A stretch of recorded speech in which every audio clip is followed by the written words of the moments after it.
Fala pessoal, tudo bem com vocês? Pessoal, eu vou dar continuação aqui no livro de São João. Parei aqui no capítulo 2, no versículo, dar continuação do versículo 13 em diante. Eu vou ler aqui uns 7 versículos ou mais deste capítulo, talvez até terminar esse capítulo e dar continuação já no capítulo 3. Aí depois eu vou ler o livro Era de Pérgamo. É isso aí, pessoal. Todo esse vídeo aqui vai ficar uns 20 minutos ou mais, o vídeo completo vai ficar uns 20 minutos ou mais. Jesus purifica o templo. E estava próxima a Páscoa dos judeus, e Jesus subiu a Jerusalém, e achou no templo os que vendiam bois e ovelhas, e pombos, e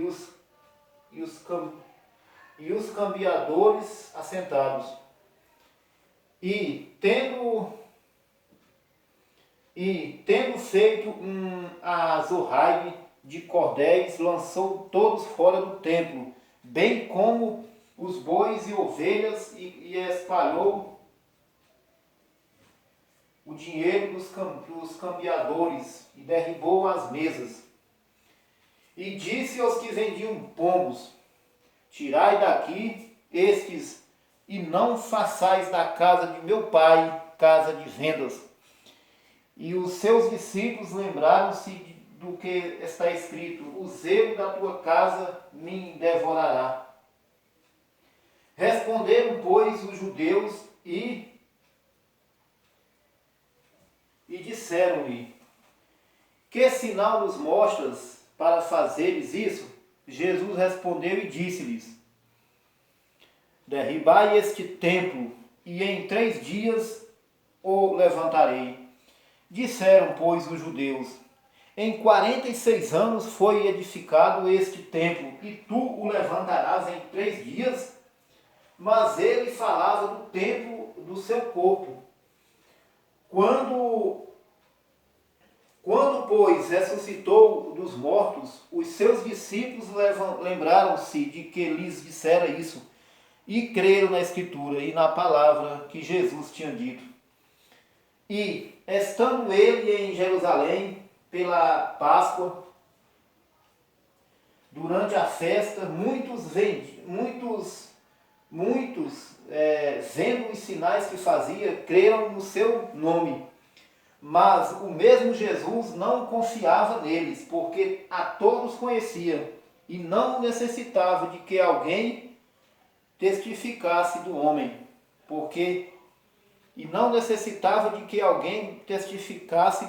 porque ele bem sabia o que havia no homem. Amém. Graças a Deus.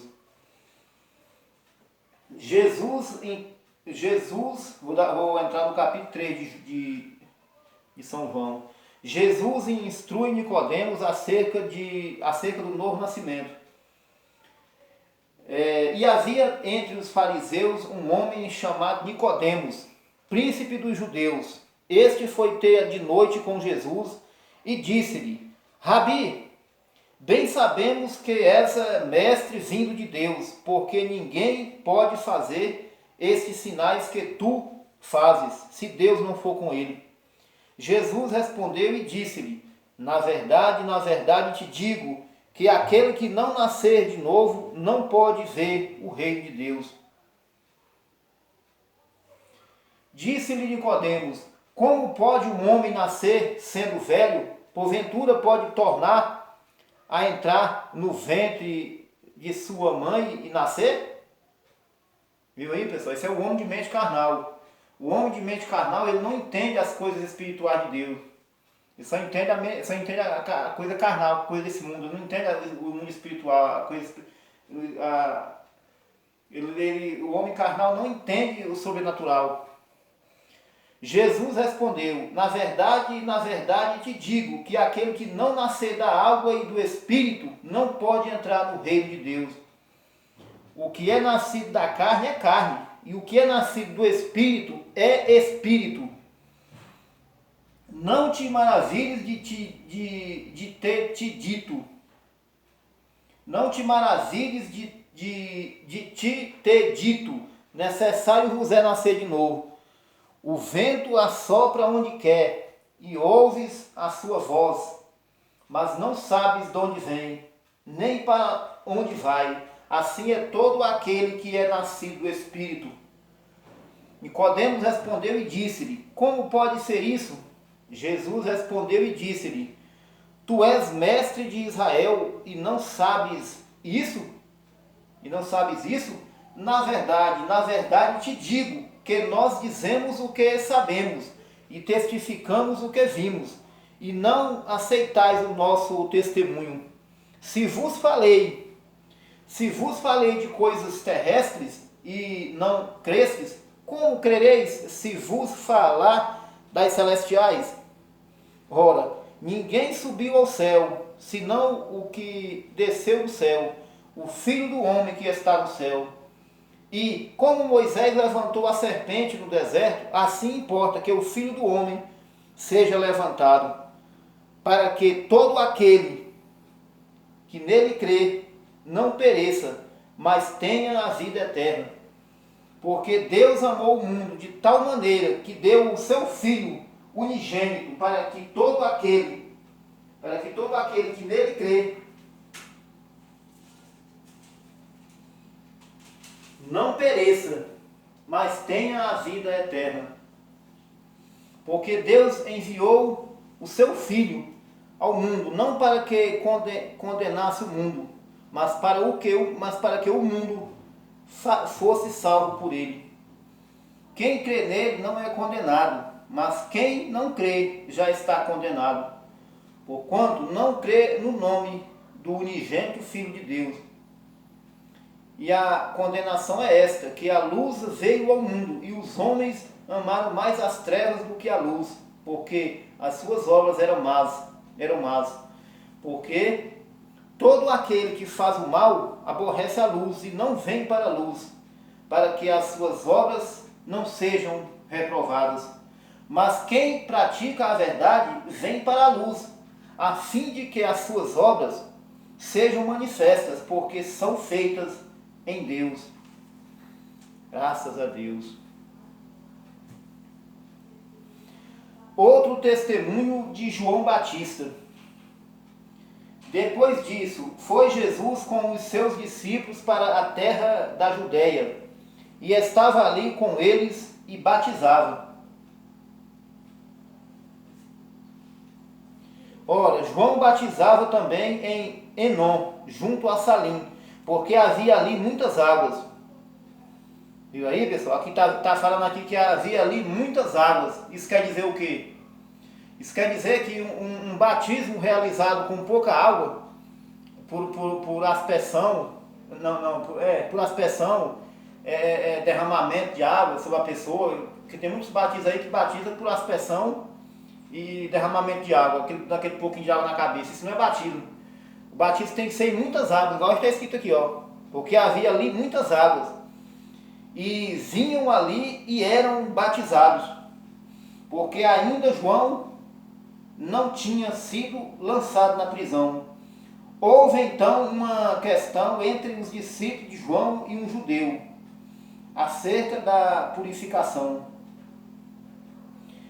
E foram ter com João e disseram-lhe: Rabi, aquele que estava contigo além do Jordão,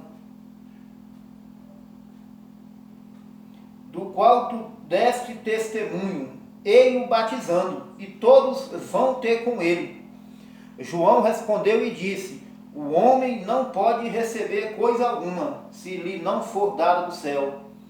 Vós mesmos me sois testemunhas de que disse: Eu não sou o Cristo, mas sou o enviado adiante dele. Aquele que tem a esposa é o esposo, mas o amigo do esposo. Aquele que tem a esposa é o esposo, mas o amigo do esposo. que lhe assiste e o ouve, alegra-se muito com a voz do esposo. Assim, pois, já essa minha alegria está cumprida. É necessário que ele cresça e que eu diminua. Aquele que vem de cima é sobre todos, aquele que vem da terra é da terra e fala da terra. Aquele que vem do céu é sobre todos. E aquilo que ele viu e ouviu, isso testifica, e ninguém aceita o seu testemunho. Aquele que aceitou o seu testemunho, esse confirmou que Deus é verdadeiro. Porque aquele que Deus enviou fala as palavras de Deus, pois não lhe dá Deus o Espírito por medida. O Pai ama o Filho e todas as coisas entregou nas suas mãos. Aquele que crê no Filho tem a vida eterna, mas aquele que não crê no Filho não verá a vida, mas a ira de Deus sobre ele permanece. Misericórdia. É isso aí, pessoal. Eu terminei aqui de ler o capítulo 3 de São João. Agora no próximo vídeo vou dar continuação aqui, vou ler mais um versículo aqui do capítulo 4, do primeiro versículo do capítulo 4 de João. Aí depois no próximo vídeo estarei dando continuação no capítulo 4, no primeiro versículo do livro de São João. A mulher de Samaria. E quando o Senhor veio a saber que os fariseus tinham ouvido que Jesus fazia e batizava mais discípulos do que João. Parei aqui, posso dar a continuação.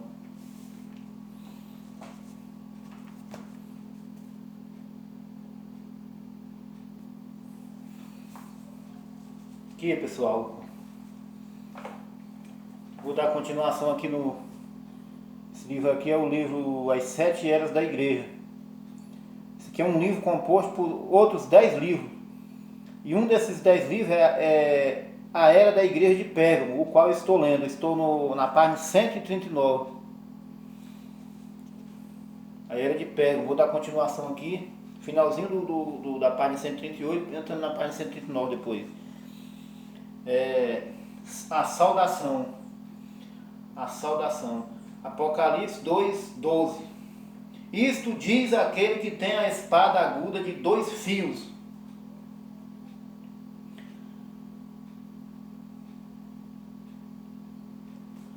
A mensagem para a terceira era da igreja está para sair.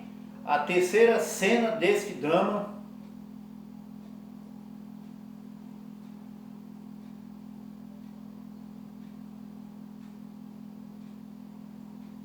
que se desenrola de Cristo no meio de sua igreja está para ser revelada com voz como de trombeta.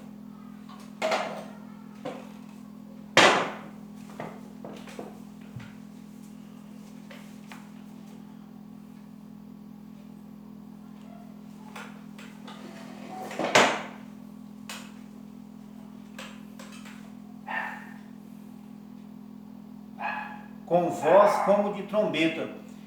O Espírito apresenta o incomparável, aquele que tem a espada aguda de 2 fios. Quão vasta diferença tem esta apresentação com aquela em que Pilatos apresentou o Cordeiro de Deus, vestido com mantos escarnecedores de púrpura, ferido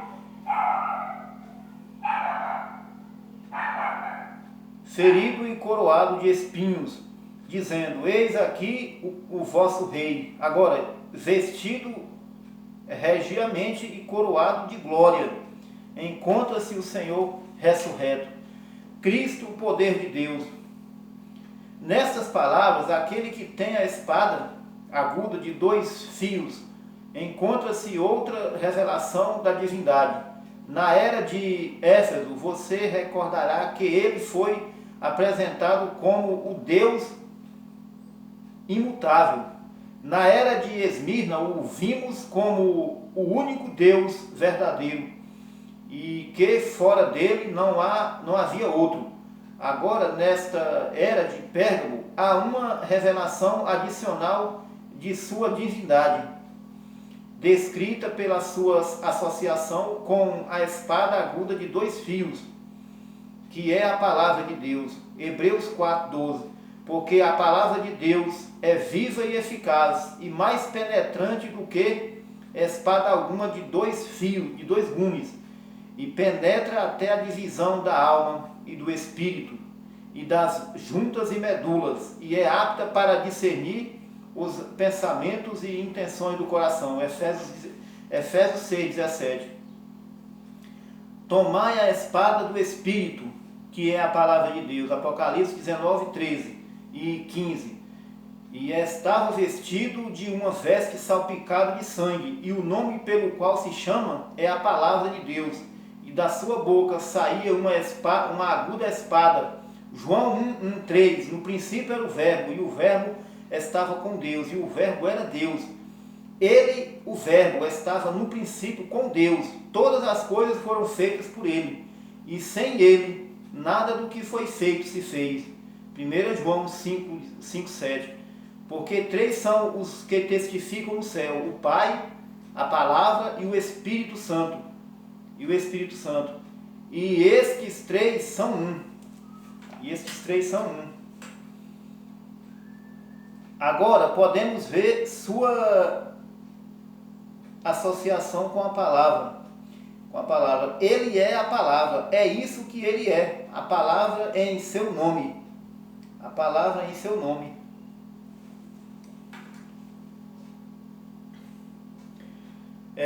Em João 1:1, onde diz: no princípio era o Verbo, a raiz de onde tomamos nossa tradução para verbo, e logos, que significa o pensamento ou conceito. Em João 1:1, onde diz: no princípio era o Verbo, a raiz de onde tomamos nossa tradução para verbo, é logos, que significa o pensamento ou conceito. Tem o duplo sentido de pensamento e linguagem. Ora, um pensamento expresso é uma palavra ou palavras. Não é isso maravilhoso e belo? João diz que o conceito de Deus foi expresso em Jesus. E Paulo diz a mesma coisa em Hebreus 1:3. Havendo Deus antigamente falado muitas vezes e de muitas maneiras aos pais pelos profetas, a nós falou-nos nestes últimos dias pelo Filho, Logos, a quem constituiu herdeiro de tudo, por quem fez também o mundo, o qual, sendo o resplendor da sua glória e a expressa imagem da sua pessoa, e sustentando todas as coisas pela palavra do seu poder, havendo feito por si mesmo a purificação dos nossos pecados, assentou-se à destra da majestade, nas alturas. Deus expressou-se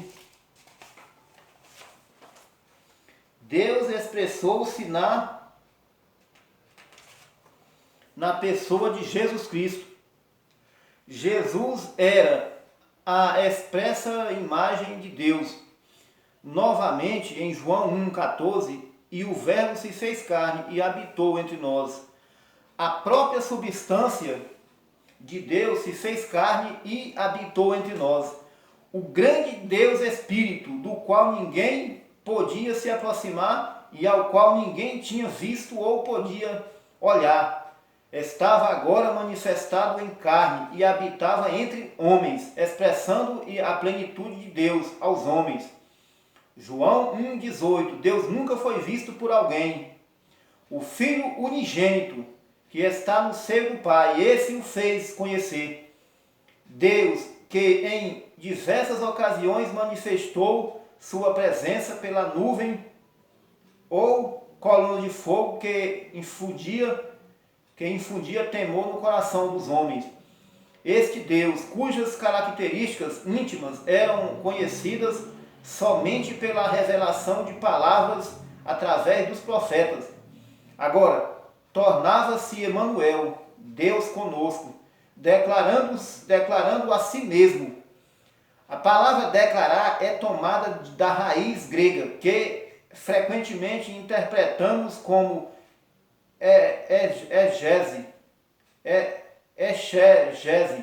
que significa explicar e esclarecer completa e minuciosamente. É isso o que a palavra viva Jesus fez. Ele nos trouxe Deus, porque Ele era Deus. Ele nos revelou Deus com tão perfeita clareza, que João pôde dizer acerca dele em 1 João 1,3, o que era desde o princípio, o que ouvimos. Logo significa linguagem. O que vimos com os nossos olhos, o que temos contemplado, e as nossas mãos tocaram da palavra da vida, porque a vida foi manifestada, e nós a vimos e testificamos dela, e vos anunciamos a vida eterna, que estava com o Pai, e nos foi manifestada. O que vimos e ouvimos, isso vos anunciamos, para que também tenhais comunhão conosco. E a nossa comunhão é com o Pai e com o seu Filho Jesus Cristo. Quando Deus foi verdadeiramente revelado, Ele se manifestou em carne. Quem me vê a mim, vê o Pai. Graças a Deus, Senhor. Santo é o teu nome, Jesus. Amém. Agora, em Hebreus 1:3, observamos que Jesus era a expressa imagem de Deus. Ele era Deus, expressando-se a si mesmo como homem ao homem. Mas há algo mais a notar nestes versículos, especialmente os versículos 1 e 2. Havendo Deus antigamente falado muitas vezes e de muitas maneiras aos pais pelos profetas, a nós falou-nos nestes últimos dias pelo Filho. Quero que observe aqui na margem de sua Bíblia com referências e anotações do Dr. C.Y. Scofield, de tradução. E você verá uma correção. A palavra pelos não é uma tradução correta. Deveria ser nos. Não pelos. Então, lê-se corretamente. Deus antigamente falou aos pais nos profetas por meio da palavra. 1 Samuel 3:21. Porquanto o Senhor se manifestava a Samuel em Siló pela palavra do Senhor. Isso revela 1 João 5:7 perfeitamente. O Espírito e a palavra são um. Jesus revelou o Pai. A palavra revelou o Pai. Jesus era a palavra viva. Louvado seja Deus. Hoje Ele ainda é essa palavra viva. Quando Jesus esteve na terra, Ele disse: não crês tu que eu estou no Pai e que o Pai está em mim? As palavras que eu vos digo, não as digo de mim mesmo, mas o Pai que está em mim é quem faz as obras. João 14:10. Aqui está mais evidentemente exposto que a perfeita manifestação de Deus no Filho foi pelo Espírito habitando interiormente e manifestando-se em palavras e obras. Manifestando-se em palavra e obras. Isso é exatamente o que temos ensinado todo o tempo. Quando a noiva voltar a ser uma noiva palavra, ela produzirá as mesmas obras que Jesus produziu. A palavra é Deus, o Espírito é Deus, todos eles são um. Amém. Então é isso aí, pessoal. Parei aqui na página 141 do livro A Era da Igreja de Pérgamo. Estarei dando continuação na página lendo o finalzinho da página 140 do livro Era de Pérgamo, e estarei entrando na página 141 do livro Era de Pérgamo. Então, pessoal, é isso aí. Até o próximo vídeo, pessoal. Fique com Deus. Deus os abençoe.